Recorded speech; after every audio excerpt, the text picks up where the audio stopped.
ملګرو سلامونه.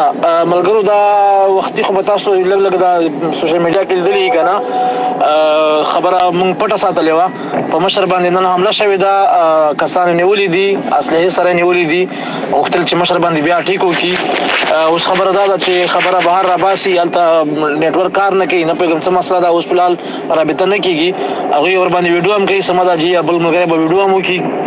نه پوهېږم که ویډیو کړې ده، خو که کړي لږ وروسته رالېږل کېږي بیا شیر کړو.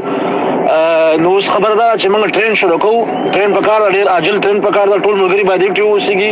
موږ فیصله کوو داسې یو 10 منټو کې. نو چې ټرین دا ډیسایډ شو، ټول ملګري باید په هماغه ټایم کې حاضر اوسېږي.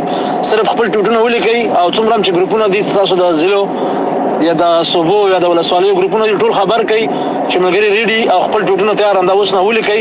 که ټرین شروع شو ډایرکټ باید ډیسایډ کړو. صحیح ده، ډایرکټ اعلان کړو، ډایرکټ باید په پینل باندې راشي. غږ جګ کې ملګرو ویده کېږئ، مه صحیح ده. که څه هم ناوخته ده خو بیا هم باید ویښ پاتې شئ.